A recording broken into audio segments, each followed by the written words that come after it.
అందరికీ ఇలా ఎంతో టేస్టీ కాకరకాయ పులుసు ఎలా చేయాలో చూపిస్తున్నానండి.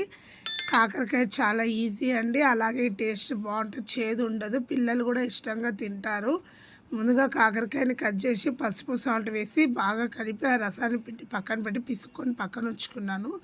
స్టవ్ మీద ప్యాన్ పెట్టి ఆయిల్ పోసుకొని ఆయిల్ హీట్ అయ్యాక ఆవాలు, జీలకర్ర, కరివేపాకు వేసుకున్నాను. వేసిన తర్వాత కాకరకాయ ముక్కలు కూడా ఇలా వేసి బాగా వేగనిచ్చాను. వేగేటప్పుడే కొద్దిగా పసుపు సాల్ట్ కూడా వేయాలండి, వేస్తే కొంచెం తొందరగా మగ్గుతుంది. అలాగే అదన్నీ వేగేటప్పుడు కాకరకాయకి సరిపడా కొద్దిగా తెల్లగడ్డలు వేసాను. తర్వాత ఒక 3 ఆనియన్స్ సన్నగా కట్ చేసి వేసాను.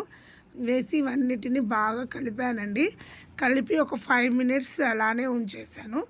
5 మినిట్స్ తర్వాత కాకరకాయ ముక్క అనేది కొంచెం మెత్తపడి ఇట్లా కలర్ మారిందండి.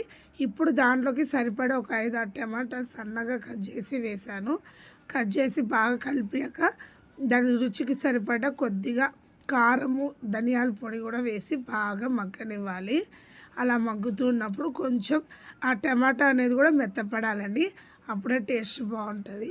ఇవన్నీ మెత్తపడిన తర్వాత కొద్దిగా బెల్లం వేసానండి. బెల్లం వేయడం వల్ల ఏమంటే కాకరకాయల చేదుని తగ్గిస్తుంది. పిల్లలు కానీ పెద్దలు కానీ తినని వాళ్ళు కూడా ఇష్టంగా తింటారు, అందువల్ల కొద్దిగా టేస్ట్ కోసం బెల్లం వేసాను.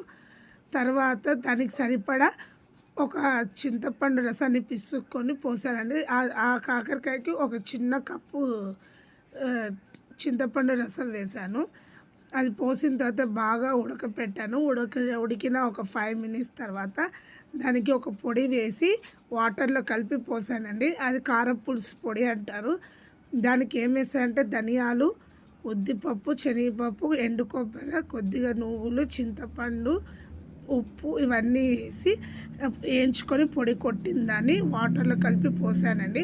అలా పోసి బాగా కలుపుకుంటే కొత్తిమీర వేసి సర్వ్ చేసుకుంటే టేస్టీ కాకరకాయ పులుసు రెడీ అండి. Thanks for